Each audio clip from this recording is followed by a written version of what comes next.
All right, let me get this little timer timing.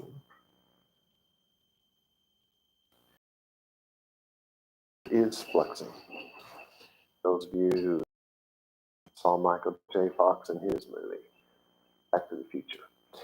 All right, this week we began in Vayikra, chapter 14. We're picking up with verse 19. I'm going to go cover some things prior to that just now. I think I will do on it, but I couldn't remember it off the top of my head, and I found it in this little book here. So I thought I would discuss a little of that before I took off on verse 19. Last week we were talking about a couple of things. One of the things that I did not talk about on verse 14 is, and I'm going to read this to you out of this. This is the Onkelos by Drauzin and Wagner. It's the Vayikra, it's the Leviticus version. This is a great, if you're going to get a commentary on the Torah, this is one of the very best that you can get. I like the Sonsino more than any of them because it has the Hebrew and the English in it. This one here by Drauzin and Wagner has the Hebrew, the Aramaic, and their English commentary in it, all three. I really like that. Besides, their two scholars are just top, world-class, top-notch scholars, and they do a very good job in this book, so I highly recommend it. And no, they're not supporting us. They don't know we exist. But anyway, on page 102 it says, under verse 14, 2 priests officiated in the purification process. One gathered the blood from the slaughtered sheep in a vessel and sprinkled it upon the altar. The second received the blood in his hand and applied it to the metzorah, as outlined in this verse. And that's from Sifra, the commentary called Sifra. I doubt it. Very extremely, very highly doubt that that's true. For one thing, the people writing it lived way after the fact and have no way possible of knowing. There was no temple when these things were written, and it's essentially made up. The biblical text describes only one priest and one offerer. In this whole thing, it never ever speaks about a second priest. It does speak about the priest in plural, but that does not mean there was more than one priest. It means that there were more than one person making offerings. There was thousands of them. And over time, probably millions of people who came and made offerings. So all of that's going to be said in plural. And this is going to become a big issue because for the first time really in all of the translating that we've done from Genesis all the way up till now, although we did not go through Genesis the way we've gone through Exodus and Leviticus, but the sages don't really get into trying to explain biblical grammar. They did in this chapter, and it gets more and more as we go on. They don't know what the grammar rules are. They had been lost to the world at the time of the writing of the sages, and they didn't know. So they began to just make up excuses for why these things happen, and we're going to see them as time goes on in this chapter. But it becomes a big deal. It makes the study of the work of Umberto Cassuto that much more important to those of us who truly want to understand the biblical text, because we have to know the grammar. And Umberto Cassuto unlocked the key to that because he began his career studying the Ugaritic text. He did all that work with the epic poem. Yeah. The epic poem and all that from the Ugaritic text. He was, while he was alive, he was without any doubt the world leader in that. He eventually took that and compared it to the Torah and discovered that the grammar rules used in the Ugaritic were the same grammar rules used in the Torah. They come from the same area in Mesopotamia. They came from the same time period, though the languages did differ. But they were all Semitic languages, so they didn't differ that much. And he was the one to finally realize that no, the Torah was not made up of the J version and the Y version and all of that nonsense that came out of the 1800s, because they began to teach in the 1800s that the Torah was a bunch of different versions of the Bible that had been put together, and that's why there's so much repeating. No, the Torah was written like the epic poem. It was in the epic poem style, and it followed the grammar that was used in the epic poem of Mesopotamia of that very time. So he has unlocked the grammar. Well, these people, these sages, had no clue what the grammar was. There was no way for them to know it because it wasn't, as far as we know, ever written down. We know that obviously, as far as late as the 9th and 10th centuries, somebody knew it because the Masoretics went in and translated the biblical text and put all that vowel pointing in it, and that is based on the grammar. You couldn't do that without a very solid knowledge of the grammar. They made some mistakes, but not many. It's a very impressive translation, especially when you compare it to the Dead Sea Scrolls, which were written 1,000 years prior to the Masoretes, which is what all American translations are built on. The Dead Sea Scrolls are 1,000 years older. They don't have the vowel pointing, obviously, because it didn't exist back then, but the two versions are all but identical. In fact, the only changes that you can really find are not in what's the word I'm looking for? The doctrine or any of that. The changes are artistic. They spelled people's names differently to, show their discontent towards, say, Nebuchadnezzar. Think about how many different ways his name is spelled in the Bible, in the English Bible. Or in the Hebrew Bible, for that matter, it is spelled differently. Well, that's because some saw him as God's will, and so that was a good thing, and others saw him as an evil conqueror, and so they changed the spelling to show their discontent for him. Very common thing in Judaism from the very beginning, so it shouldn't surprise anybody that was done. And those are really the only kind of changes that you see. They both say almost exactly the same thing. So anyway, the sages, is what I'm saying, are mostly from the Dark Ages, and they had no knowledge of any of that stuff and no way to know it. And so instead of just saying, well, we don't know why the tense changes 2 or 3 times in the same sentence. Well, we know now, but they didn't know then. And so just instead of saying, well, we don't know, which I think would have been spiritually and scholarly more honest, they just made stuff up. That's all I can tell you, is they just made stuff up. Well, they did it because of this, or well, they did it because of that. No, there was a reason, a very good one. And once you know the rules, you see that everything falls into place. So anyway, this idea that there's 2 priests, again, from a time period where they were not in Israel, they had no temple. There's no way they could possibly have known what was going on in the temple hundreds, even 8,000 years prior to the writing of these people. There's no way they could have known any of those things. So this is just them supposing from the text that there must have been a second person. Could there have been? Yes, there could have been.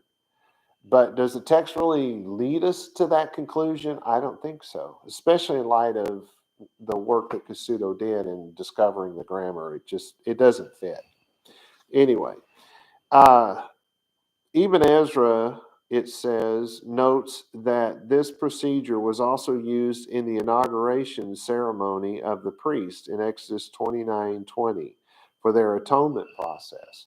I agree to the degree that the ceremony that we're going through of the cleansing of this person who's had the zara'at,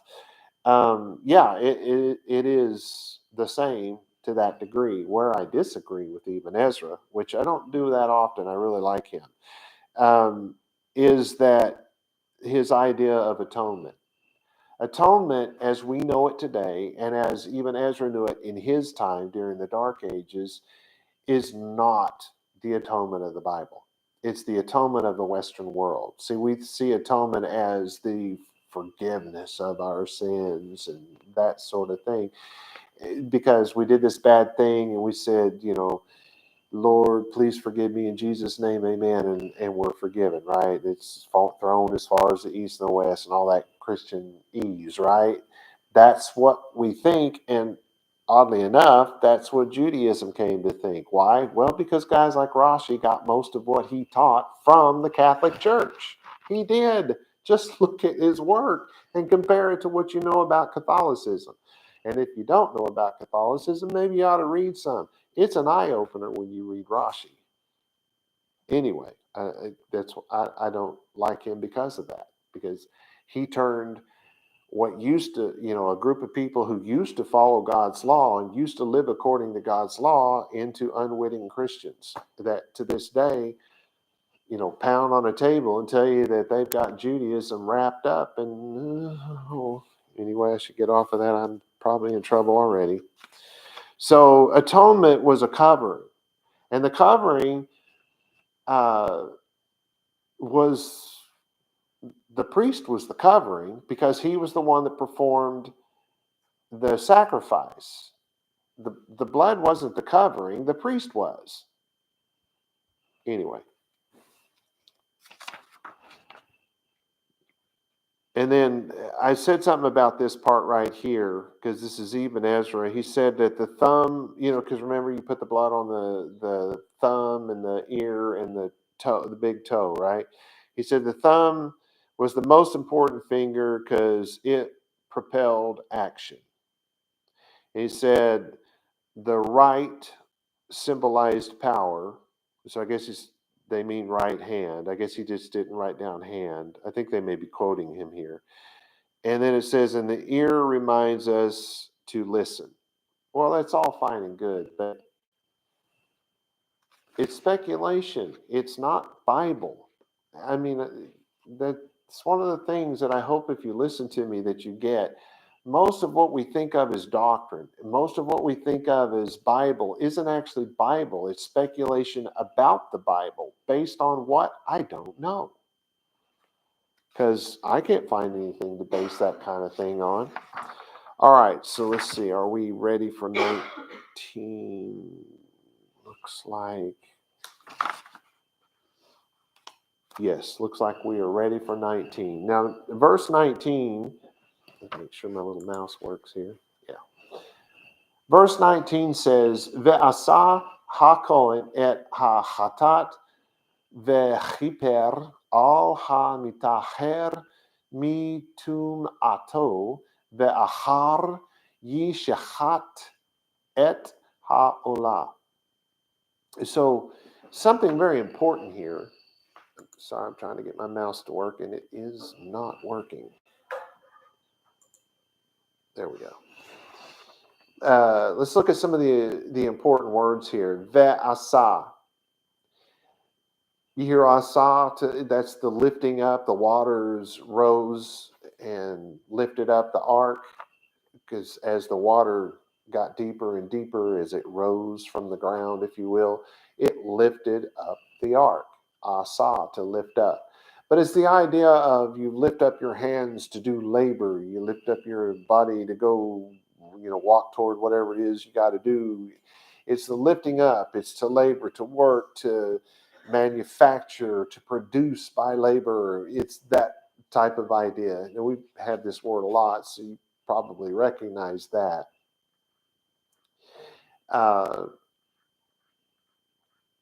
let's see. We got the HaKohen. We know that those are the priests. Then the Ha-Chatat. That's that word that is translated as sin. And I don't know if I've ever mentioned this before. Actually, I do know. But there is a verse in the New Testament letters that I think that every Jew needs to memorize, because it will help a Jew when he's got a Christian pounding on his head saying, if you don't accept Jesus, you're going to hell, right? And so I think that a Jew needs to learn this and needs to quote this to the Christian. And then on the other hand, if you're a Christian running around saying, I live by the grace and not the law, you need to learn this verse. It's very important, because this one verse, written by a Jewish rabbi, who also is the Jewish rabbi who wrote the Mishnah, by the way, he said this, he wrote this one sentence, and it absolutely tells you what sin is and what sin is not. Puts it in very succinct manner. It's found in 1 John chapter 3, verse 4. 1, 3, 4. 1 John chapter 3, verse 4. He says, everyone who commits sin is also in violation of the Torah. Now, some English translations say the law, but you have to know, even if you're a Christian, that the law is the Torah, right? So everyone who commits sin is in violation of the Torah, comma, because see, that's not the end of the sentence. That's only part of the sentence. The rest of it is because sin is Torah rebellion. 1 John chapter 3, verse 4. So a lot of the things that, particularly among the church, but even among the Jews, a lot of the things that they think of as sin is not sin at all. How would I know? Well, because the Bible does not forbid it. And if it's not forbidden by the Bible, it doesn't make any difference how horrified you are by it or how disgusted you are by it. It is not a sin. Now, if on the other hand, it commands you to do something and you don't, you're in violation of the Torah, and that is sin. So if you do what it says not to do, you have sinned. If you don't do what it says you have to do, that is a sin. And nothing else on this planet, no matter how we feel about it, is a sin. Period. End of the story. 1 John chapter 3, verse 4. Okay. Our next word is vechiper. That's and cover.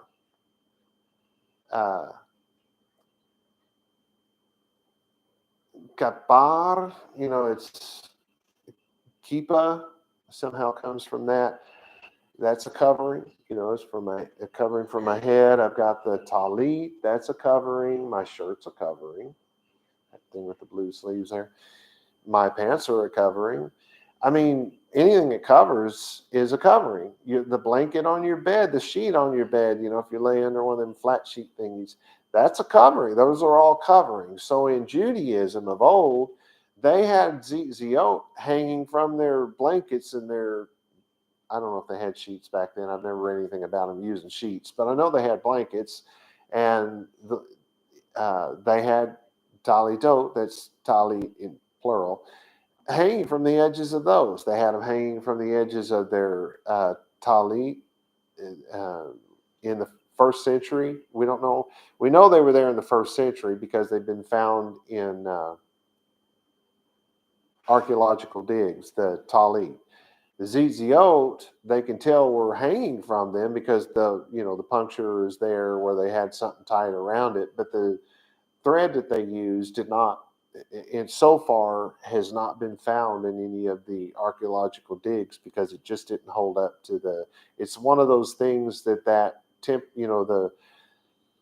Israel is real good about preserving things because of the dryness, right? But whatever the string was that they used to make their tzitzit has thus far has not made it. So anyway, we do know that they had the talit in the first century. Prior to that, we don't really know. We do know that as far back as Moshe, they did not wear the talit. They wore something that would be more like a poncho, as best as we can discover. Mainly because stuff like that has been found from that time period, so we know that's pretty much what they wore. Anyway, this is the covering. Well, there's more than, so when your sin is covered, that doesn't mean that you are now no longer guilty of that sin, right? Right, you should say right, because Moshe to this day is still a murderer. He still committed murder. That will never go away for all eternity. He will be a man who killed a man, murdered a man, right? David murdered a man, had a man sent to the front lines so that he would die to try to cover up the fact that he had had an affair with that man's wife while he was in battle, while the man was in battle, and got her pregnant. So he tried to cover it up by sending Uriah out there, as we know him in English, to be murdered, because that's murder. Anyway, and so those sins are still ever with that person. So what they need is a covering. Now we call that forgiveness, but the Western idea of forgiveness is completely wrong. It's the covering. And the covering in this case has always been the priest is the covering, because he's the one who made the sacrifice. In terms of Christianity, that would make Jesus the covering, not the fact that he died, not the blood that was shed, but the fact that he was the high priest, as it says in the letter to the Hebrews. Funny that a Christian was writing to Hebrews. Anyway, next important word, let that one fly under the radar a little bit. Ha-mi-taher, that purified. Remember, that's that word, to shine. It's like you wash your car and it looks all shiny. That's the idea. So it's the idea of cleanliness, of being washed.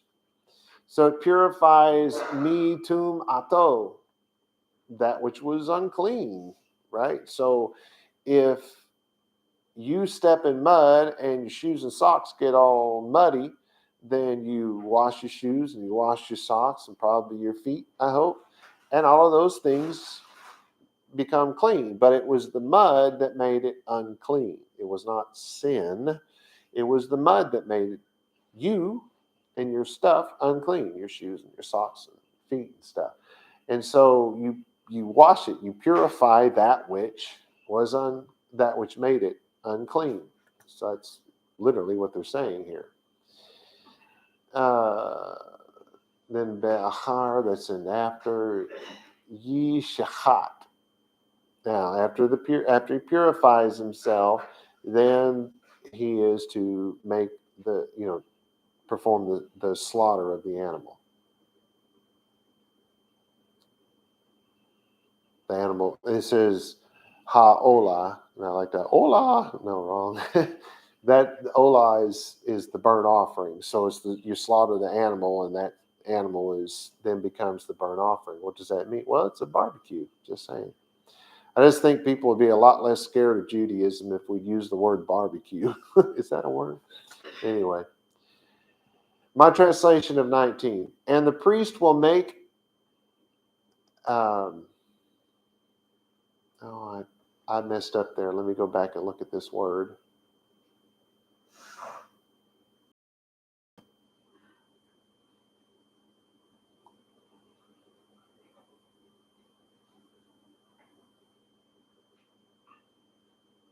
Oh, I don't remember what I've been saying instead of sin offering. What does anyone remember? The chatat offering. Let's call it that. I don't want to call it sin offering because it gives the people, those of us in the West, especially those of us who speak the English language, in particular those who that's their first language, it's going to give you the wrong idea here. You're thinking that somebody has committed a sin, that they've done something wrong. And what this offering is for is not that somebody has committed a wrong, it's that somebody is unclean. And that uncleanliness has the chatat offering. Why? Because they did some awful thing and need to be forgiven? No, it's because they have become unclean.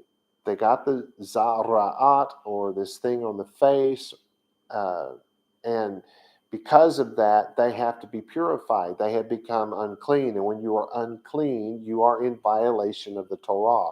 It's the uncleanliness that is the violation. It's not something that you did that causes you to be unclean. Well, I mean, certainly you can do something. Like I said, if you violate the Torah, say,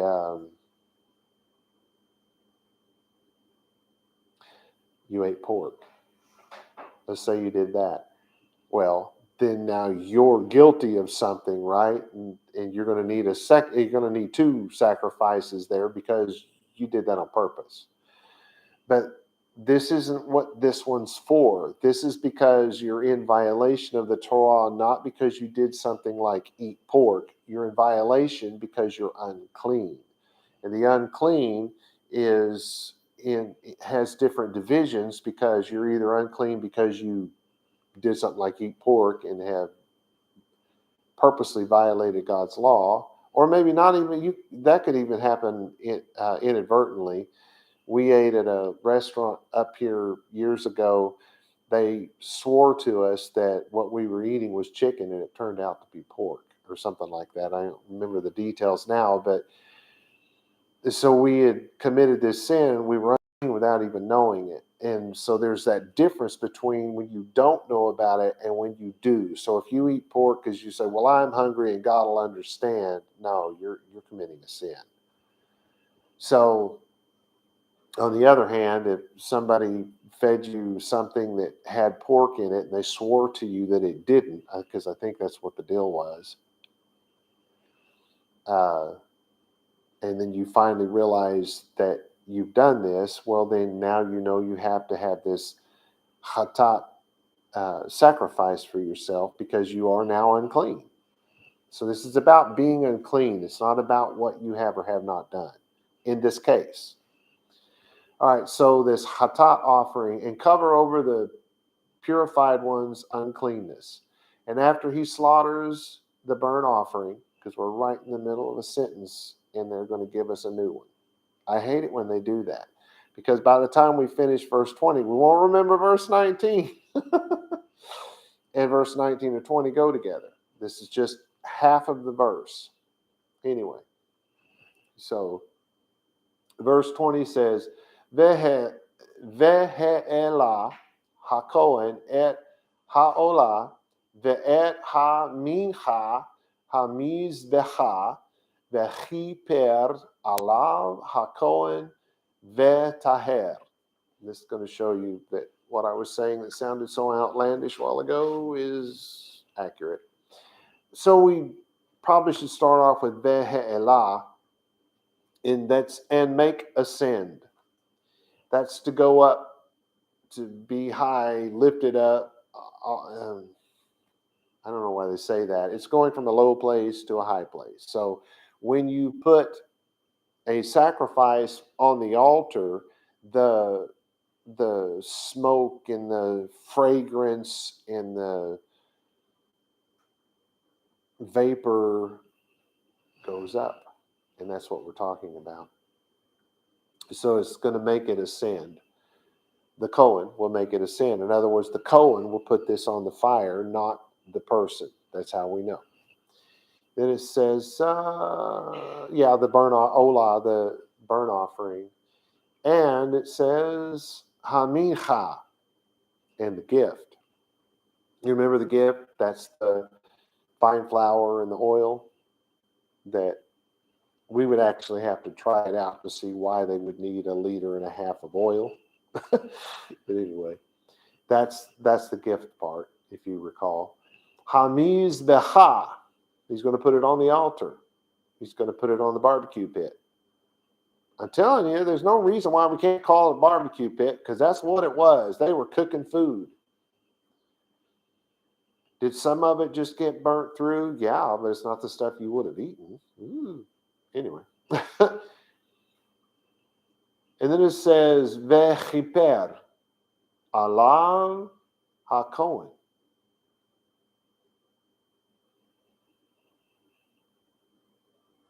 Okay, well, I'm probably not speaking to people who speak Hebrew. That would have been hit you real hard. And cover over the Cohen is how it says it literally. So once the Cohen puts it on the altar, it's saying that the Cohen becomes the covering. That is what the Hebrew says. The Cohen is the covering.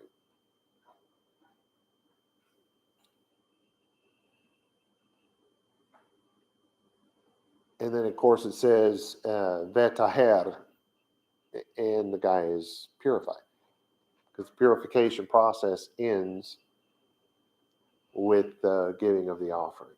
All right, so what it says then, the priest will make the burnt offering as sin and the gift, that's the fine flour, the fat, and you can call it fat or oil, makes no difference. On the altar, he'll make that, all that fragrance and that smoke and all that stuff will ascend toward the heavens. He'll put that on the barbecue pit, and the priest will be a covering over him, and he is clean. He has been purified. He is without sin. We can compare that to Shemot, which is Exodus chapter 29 and 18, where it says, you make the whole ram burn on the barbecue pit, a burnt offering to Yahweh. Makes it very clear who this is for and why you're doing it.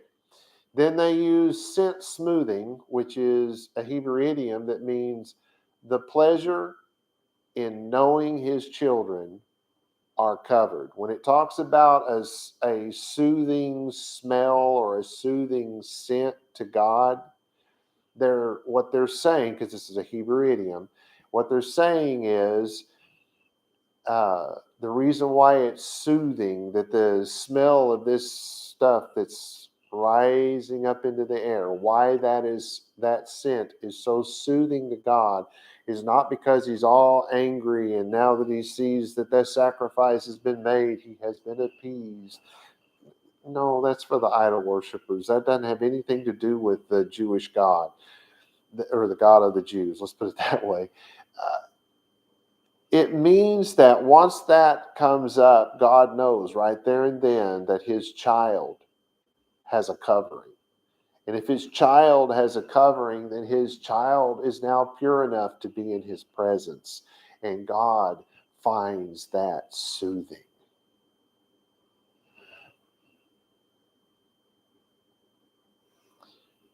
In 29:19, the very next verse, it said, and you will take the second ram, and Aharon and his sons lean their hands on the ram's head. Verse 20, slaughter the ram, and you take from its blood and put it on the tip of Aharon's right ear, on the tip of his son's right ear, and on the thumb of their right hand, and on the big toe of their right foot, and you scatter the blood round about the altar. So, didn't I read something about that, or am I getting ahead of myself? Oh, yeah, I did. Even Ezra notes that this procedure was also used, in Exodus 19:20 for their inaugurational ceremony. Because it's the purification. It's these in the where the priests were put into office for the time, where the high priest Aharon and the regular Cohen were put into. They did that, touch the right ear and touch the thumb and all that with the blood, and then the fire went up, and God, this was a soothing scent to God. He knew right there and then that it wasn't just the priest, but once they had done this, God had finally gotten the very thing he had waited so long for. He now had the opportunity for all of his children, all of those living according to his covenant, could now be in his presence. It was exciting stuff for God. Okay. Now, God's going to add a variation for the poor. So I'm going to have to apologize for this. I completely forgot to stretch it out again. But let's go ahead and go to the computer and I'll try to work this out. So we're going to look at the rules for the poor here. The poor cleansed person will purchase one lamb for the guilt offering. Will bring or purchase 1/10 of fine flour and mix it with oil. I say fat is not mentioned here, I guess in the English, because oil and fat are the same thing. Verse 3, the cleansed person will bring or purchase half a liter of oil. That's for this part. It's altogether, it's 1.5. 4, the cleansed person will bring or purchase 2 turtle doves or 2 young doves. Oh, no, I'm getting mixed up. If you're not poor, it's 1.5 liters. If you are poor, it's only half a liter. Yeah, let's keep that straight. So now the poor person is getting the turtle doves or 2 young doves of a year, 1 bird for a sin offering and the other for a burnt offering, the chatat offering and the olah offering, right? So that's, you get the 2 pigeons or the 2 turtle doves rather, or the 2 young birds, and one of them will be sacrificed, one will be set free, as you may well remember. And then the other thing is that the cleansed person will bring the 2 birds to the priest at the entrance of the Ohel Moed, which is the 10 of appointed times on the 8th day. All right. So now we can move on to verse 21. Yeah, we have plenty of time. Wow, that's weird. Oh, this is not good at all. Well, bummer. I am going to have to cut it off a little short here. Let me back up a second here.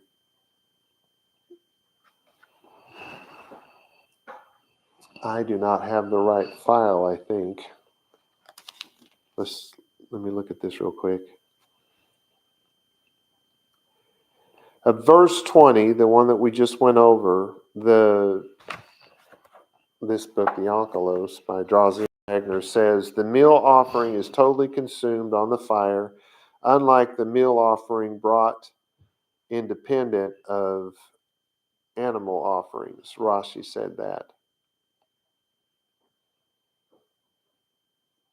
Oh, the meal offering, that's the fine flour mixed with the oil. That's what will be consumed. The meat is going to be cooked and eaten. That's what they're having a barbecue here. People are going to get to eat food. And if you recall, this particular sacrifice was just for the Kohanim. His family was going to get to eat.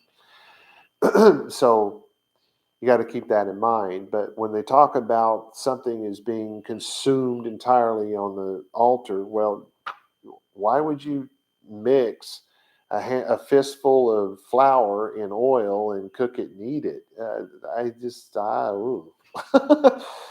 That part's going to be, that's what's going to cause, so much smoke and aroma besides the meat itself. And that part is, he's right about that. That part is going to be fully consumed, but that doesn't mean the meat will be fully consumed. As I thought I better point that out. I cannot go any further here, as I will have to apologize for that. I simply can't. I'm not set up for it. Because at verse 21 is where we're really going to get into the differences for the poor. And I love that God has always made provision for the poor. Because even the rich can become poor, and they would fall under those same rules. So we're going to stop here today and pick back up with verse 21 next week. Shalom, shalom, y'all.